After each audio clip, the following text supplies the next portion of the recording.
Seeing is believing when it comes to the truth. But what happens when what you see looks real, convincingly real, but isn't? Hello, and welcome to the Unpublished Cafe. I'm Ed Hand. Earlier this week, Canada's Chief Electoral Officer, Stéphane Perreault, told the House of Commons Committee there is very little in his toolbox to deal with fake news about candidates or their parties during an election. Outright lies on social media about those seeking office can't be regulated by Elections Canada. And we've all seen those hatchet jobs on candidates which turn their electoral dreams into nightmares. Now imagine we ratchet that up a few notches to the point that someone creates a realistic video of that candidate and say a compromising position, perhaps infidelity, or perhaps criminal actions. But the key is, it never happened. Welcome to the War on Truth 2.0, and it's all driven by sophisticated technology. This is what's known as DeepFake video technology that can create video of you so realistic that it's difficult to differentiate fact from fiction. Some of this technology has only been available to big movie companies, so price made it prohibitive to most to get. Now there are free apps for your smartphone that give you the same ability. You may have seen deepfake in action already. Think Peter Cushing and Carrie Fisher in Star Wars Rogue One. There they are on the big screen interacting with characters years after their death. Or maybe it was the video of former U.S. President Barack Obama calling Donald Trump a dipshit. It looks so lifelike, yet it never happened. It brings up some chilling thoughts. What happens when a deepfake video or someone hits social media? It's around the world in seconds, and it gives the victim little time to counter that fake information. Their career and life could be left in a shambles, all because someone had it in for them. And through it all, they did nothing wrong. This is the fear for me. You can no longer have control of your image, your brand, your life. This week on the Unpublished Cafe, we'll delve deeper into deepfake video with Regina Rini, the Canada Research Chair in Philosophy of Moral and Social Cognition. She's also an assistant professor of philosophy at York University. But first, I am pleased to be joined by Mark Nunakoven of cybersecurity firm Trend Micro. And Mark, thank you for joining us. Thanks for having me, Ed. Basically, how does deepfake video technology work? Yeah, so in a nutshell, what deepfake video technology does is it takes a large number of sample images of somebody that you want to impose on somebody else. So you had some great examples in the introduction. We're used to seeing it in movies for either actors who have passed away, or also very common is de-aging actors. So take a whole bunch of footage of a young Michael Douglas and superimpose it on an older Michael Douglas face. So taking all these sample images, the computer creates a model, and then it processes the video, replacing the desired image on top of the real one. And this technology is iterated rapidly to the point where it's very difficult to distinguish, in some cases, the original from the fake. How far has this technology advanced, say, in the last 2 years? I would say leaps and bounds for sure. So, and we've seen it in Hollywood advance just as rapidly. You can see that, any sort of sci-fi or fantasy movie has better and better effects. And for deepfake specifically, what started as academic research papers saying, hey, this is possible and we can generate new faces, we can de-age these actors, here's all these practical uses. It's now to the point where you can download an app on your phone, on your laptop, and run your own model with only a few hours worth of work, and you get a reasonably passable fake video. In terms of this deep fake video technology, we've heard the movie industry talk about its practical uses. Do you see any other practical uses for it? I think that's the biggest one is in entertainment, because we are trying to create worlds of fantasy. So manufacturing something that's not real is a perfect use case. Mm-hmm. There are other potentials, uses in video conferencing to clean up images. The same technology can help fill in if the connection is bad, so the computer can generate the pieces of a face or of a communication that's not actually coming through, that's being lost on the internet. So there are some quality assurance aspects of it as well, but the prime use tends to be entertainment. How, if possible, can you tell a real video from a deepfake video? So the easiest way today is audio. So there was a really popular deepfake video a couple years ago of Obama, and he was being imposed on the comedian Jordan Peele. Now, Jordan Peele does a passable Obama impression, so the video was quite convincing because Jordan Peele was mimicking Obama's voice and delivering the lines, and the visuals looked fantastic. But a lot of the time, the audio is hard to fake. Now, there is deep fake audio technology coming along as well, where it can mimic somebody else's voice with your words. So right now, today, audio is the easiest way. The other aspect on some of the less processed videos or the less quality of deep fakes is looking for little artifacts around the line, sort of the seams of a face. So the edges of the face, especially the neckline, sometimes is an area where you'll see some distortion. It's basically thinking like in your favorite photo editing, when you remove like something unsightly, like a power line from a nice landscape shot, it looks good, but if you really zoom in, you'll see some blurring and something that looks a little bit out of place. But even those differences are quickly falling by the wayside. Mark Nunakovan of Trend Micro, a cybersecurity firm, joining us on the Unpublished Cafe as we talk about deepfake video. And, you know, Mark, if technology is advancing this fast to create, these fake realistic videos, how fast is technology advancing in providing a solid, detection of fake videos? So where we could describe deepfake technology as advancing by leaps and bounds, the detection and protection against this, I would describe at a snail's pace. It's extremely difficult. It can be time consuming. It can be done. So in the cases, and I think your intro kind of set it up perfectly, is that my background's in forensic science. And, if you give myself or someone, equally trained one of these videos that's super convincing, we can pull it apart and find out that it's a fake. But in the most situations where these are being deployed maliciously in the political arena or to slander somebody in a social scenario, it's already too late. So we can detect them. But it's not nearly as fast as they will spread or go viral and have the impact in a malicious intent that somebody's going after. Now, is there a way somebody can protect themselves from being a victim of a deepfake video? Here's the challenge. Not really. Mm-hmm. The best way, so if we talk in the political arena, the best way to defend yourself is to have an active and verified social presence so that people know where they should be getting information from you. But the challenge in politics is obviously, one, as a candidate, you're trying to put your image and your position one way. So if somebody can dig up something, a little bit of dirt or an opposing, you said something that opposes your current view, they want to use that. So the situation is sort of socially ripe to deploy this kind of malicious video. And to protect against it is really, really difficult. And again, that same aspect of the technology side is that in time you can dispute it, but the damage may already have been done because, social media is propelling people to jump to conclusions faster and faster. And in the political arena, that can kill a campaign dead in its tracks. What other impacts do you see this technology having on future elections, in particular as Canada goes to the polls in October? Yeah, the CFE report was really quite interesting. So they broke down all of the threats to our democratic process. And while there are legitimate ones to the back end, most people think, when election hacking, they think someone actually breaking into the polls, changing votes, things like that. What's far more likely is what we've seen in the U.S. election and some of the European elections, where people are influencing the vote by, taking people who are on the fence and pushing them one way or the other, or putting out negative ads. This is attack ads at a whole new level. When it comes to deep fakes, we haven't seen them actively deployed in a campaign yet, but we have seen things leading up to them. So people have made still images that are showing candidates in compromising positions. I'm sure within the next 12 to 18 months we'll see a deep fake.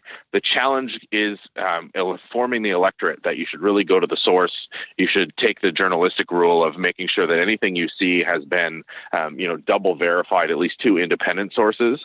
But in this day and age, when everything moves so fast and we're getting our information second and third hand on social media, it's an absolute critical challenge that we need to face. Do you think the creators of this technology and the companies that are doing this are around the world have to take some of the liability for its use? That's a tricky one. We deal with that in facial recognition technology a lot as well, around the privacy implications of a tool like that. But at the end of the day, deepfakes, facial recognition, all these things are actually just tools Now, we've been going along sort of this deepfake path for quite a long time, where computers have been generating more and more realistic images. And, we have huge advantages there. We've seen sort of deepfakes have come out of the motion capture area. And if, myself, I'm a huge sci-fi and fantasy fan, and there's been some absolutely crazy and amazing movies and video games that have been put out using the precursors of this technology. So for the actual deepfake algorithm and for the researchers who first put it out there and the people making the apps today, I think there's some responsibility, but it's not ultimately up to them. It's up to us as how we deal with these tools and how we use them. Because at the end of the day, the tool is neutral. It's whether or not your intention is malicious. And, from your perspective, is there any recourse for victims of a deepfake video? That's the real challenge. So we've seen some very real consequences for people where deepfake videos were used in an adult context. So they were imposing innocent victims onto an adult video and saying, this is so-and-so, and here's example and evidence of their affair, and then just slandering them at work and within their social circles. And it's extremely difficult to come back from that because it's personally jarring. It's a violation of privacy. It's a personal violation. It takes time, but you can come back from it. But again, this is a challenge outside of just deepfake context, but I think a larger comment on social media and the way we run our communities online is that we're extremely quick to judge and extremely slow to forgive and to verify. And I think we need to speed up how quickly we verify things and not believe what we see, because deepfakes are a perfect example that anyone can say anything or make anything appear online very, very easily. Mm-hmm. But the verification is so difficult. You've got to have, very, very good eyesight. You mentioned your expertise. You guys can tear it apart, but Joe everyday can't really tear it apart. They see that video there, they think it's the real thing. Exactly. And I think part of it's common sense. Part of it is looking for extra sources to verify. But that is that challenge, because in the end of the day, if somebody did have a legitimate video in a compromising position, it's unlikely that they would come out and freely admit it. Oh yeah, that was me doing this or saying those horrible things. So it is absolutely a catch-22. Now, on the bright side, I'm hoping that with the raised awareness for platform providers, so for social media providers, that they're going to start to provide some tools to help detect these types of videos and other type of fake news. Now, the immediate sort of manual review of everything is not working out so far, but at least people are trying to tackle this from the technology companies, but also from community advocacy groups and regulation as well. Mark, I want to thank you for joining us. Thank you. I appreciate it. It was a great subject, and this is one of the best things we can all do is raise it up and start talking about it. Very much so. Mark Nunikovan is a security expert with the cybersecurity firm Trend Micro. Canada is set to go to the polls in a federal election this fall. It'll be the first one that deepfake technology could have an impact, and that's a huge concern for many. Regina Rini is the Canada Research Chair of Moral and Social Cognition and Assistant Professor of Philosophy at York University, and she joins us on the Unpublished Cafe. And Regina, which concerns you more, the technology to power deepfake videos or the lack of ability in determining real from fake? That's a really good question. So the technology itself has some good uses, like artistic uses. You can create video involving people, actors, people who consent to be involved in images of things they didn't actually do in real life. So there's a lot of artistic possibility for filmmakers and the like. But like a lot of technologies, it has real concerns. You can also put unconsenting people into videos of things they never did or said. And especially for politicians or public leaders or activists, that could lead to a lot of confusion or misbelief, misinformed belief in things that never actually happened. Or I think the long term, once we start knowing this happens, is we'll start disbelieving in general. We'll start disbelieving images and recordings, and we'll be kind of at square one when it comes to having a public record that we can trust. So this is almost like taking fake news to the next level. Instead of actually just saying fake news and not believing it, you've got something that actually backs up that argument. That's right, yeah. So right now, when deepfake technology isn't yet fully developed, if a politician or an activist says that's fake news, that never happened, and then the videotape comes out and shows, yeah, actually there's video, it did happen, we have confirmation, the politician hopefully retracts their comment, and they at least they're embarrassed, it looks silly. But in the future, once everyone knows about this deepfake technology, once it's quite good, then even video evidence can be dismissed. The politician can say, oh, no, that's fake news as well. Someone faked this video of me doing this inappropriate thing or taking this bribe or whatnot. And once we reach that point, then whether or not we believe the news or even the recording will probably be a matter of whether we like the politician or not. And we really won't have an independent way of verifying. What other implications do you see for the use of this deepfake video, in particular when it comes to elections? Yeah, in elections, I think that the way we'll probably see it first, and I'm actually quite worried that it will be tested this year in the Canadian general election. I suspect the people who want to use this, the main target will be the U.S. election next year, but there's a history of operatives of this sort testing things out first in the election the year before, the big one they're interested in. So I can imagine them, and the reason why I say that is because we don't have to assume Canadians are doing this. This could be foreign operatives just testing it out on Canada as a guinea pig. And so my worry is that at some point this year we will see a video that's not great. Like if you watch it carefully, you can see some oddities about the video and you kind of think, okay, that might be fake, but there's a debate. We start arguing. Did this politician really say that inflammatory thing in front of an audience last week that nobody can recall? Or was this a faked video?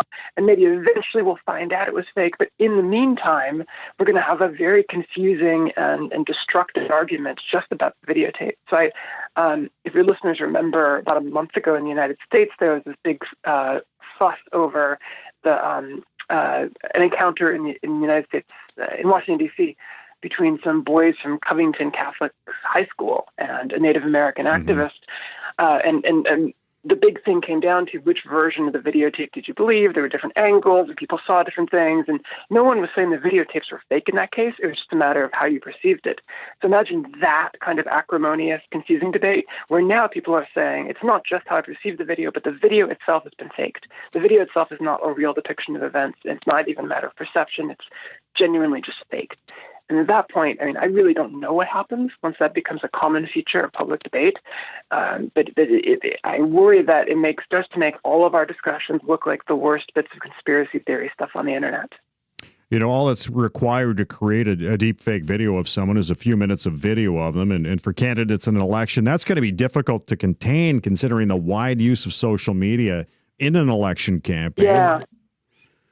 Yes, I want to clarify one thing about the technology. Right now, it takes more than a few minutes of video. It actually takes quite a bit right now, probably hours of videotape to make a convincing deepfake. You can make a bad one with minimal amount, but to make something that passes even an initial doubt test, you need a lot. So most of us currently aren't very good targets for deepfakes. Well, you might be, since your voice is on the air quite frequently. But most people who aren't in media and who aren't public figures probably right now aren't very good targets. But politicians who are on television constantly, there's lots and lots and lots and lots of hours of videotape of them available. They're good targets right now. And part of the worry I have is that as the technology gets better in future years, more and more of us will become possible candidates for being targeted by this technology because less and less time is needed to generate deepfakes. And it erodes the credibility of journalism. That's right. Yes, that's absolutely a concern as well. That journalists, that people on the radio, people on podcasts, people on television, anyone who regularly has a track record, a recording track record, could be faked into saying anything. And a really clever faker isn't going to frame you up saying something absurd or outrageous that's totally out of character. What they'll instead do is frame you up saying something that's just a little bit wrong. That is something you might have said, but makes it sound like you went a little bit farther than the evidence you had, makes you sound a little bit incompetent in a way that it's very hard for you to deny that you actually made that mistake without starting a fight. And that's the kind of scenario that a competent, very devious deepfaker is likely to use to discredit a particular journalist. Regina Rini is the Canada Research Chair of Moral and Social Cognition, as well as Assistant Professor of Philosophy at York University, joining us on the Unpublished Cafe as we talk deepfake video. And, you know, I had Mark Nunikoven on earlier talking about basically how it operates. And I'm wondering, I wondered about the liability of the people who create this kind of technology. Do they have Do they have, from your perspective, do they have a liability or I guess liability is the word I want to use, for creating something that could be terrible for somebody down the line? Mm-hmm. So legally speaking, I'm not a lawyer, so I can't speak to how they would be legally pursued, but I'm a professional ethicist, and ethically speaking, I think absolutely true. People who create this technology and leave it out irresponsibly for anyone to use absolutely are responsible. They ought to, the rest of us ought to regard them as having a role and being at fault for the kinds of abuses this can lead to. I know there's some trickiness here because, again, the technology has some good uses. It can be used for things like artistic uses, or actually a student sent me a link to a video, a really interesting case where a married couple, one of the members of the couple did not speak Chinese, and so they redubbed this person's voice in Chinese using a Chinese actor so that the Chinese-speaking partner's parents could hear the marriage proposal in Chinese.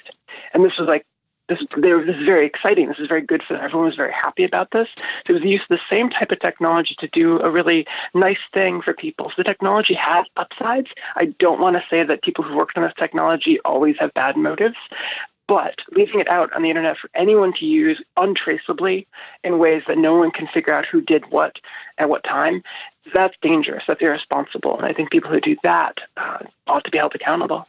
How have governments reacted or adapted to the creation of this deepfake technology, knowing, here in Canada, we've got an election in October, and of course the U.S. goes to the polls next year? Yeah, it's been very slow. You can start to see some discussion of this in the U.S. and Canada in particular. Politicians seem to be aware of this increasingly, but to my knowledge, no one has yet passed or even proposed any legislation that would directly deal with this. And you can kind of see why, that there's free speech issues here. Trying to prohibit any use of this technology would impose limitations on artists, on the other kind of good applications I mentioned. It's also just proving that this technology has been used in a legitimate way is going to be really hard for all the reasons we've been talking about. It probably is possible to construct some legislation that would make it criminal to knowingly depict a public figure saying something they never said. But it's going to take a long time for legal procedures to work out how we prove that that's happened, and probably most of all, proving who did it. It's already really hard to trace on the internet where things came from, what country it was done in, whether Canadian law reaches that far. If someone's creating deep fakes in Macedonia, it's not quite clear what the Canadian government can do about it. So anyway, I think we're at very early stages in figuring out how to solve this problem, and I'm hoping that we can keep a little bit ahead of the technology, legally speaking, but I don't know. I'm not sure that's what's going to happen. Video has been a great form of truth. It's long been seen and used as evidence in trials, but now with the, deepfake technology, what do we have that can clearly determine reality from fantasy? Or is this just going to make every video you're going to see in a court case, everybody is going to question?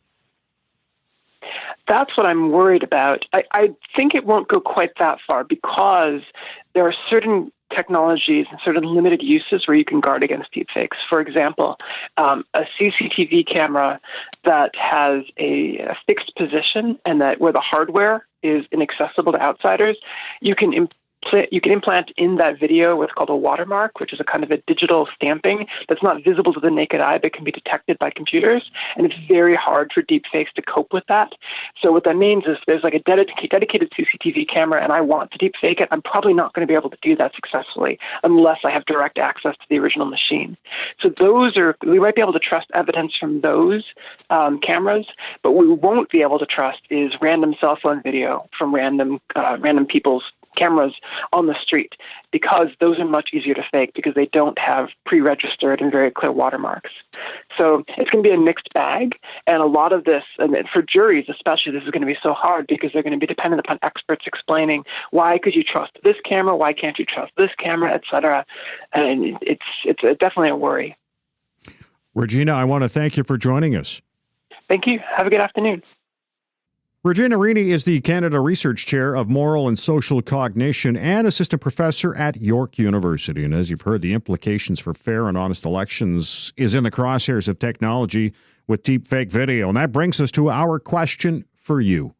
Do you feel the use of deepfake video will be a factor in the next federal election. You can log on and vote right now. Go to Unpublished.vote and have your say. I want to thank Mark Nunakovan of Trend Micro for joining us, as well as Regina Rini of York University. And I want to thank you for listening to the Unpublished Cafe. I'm Ed Hand.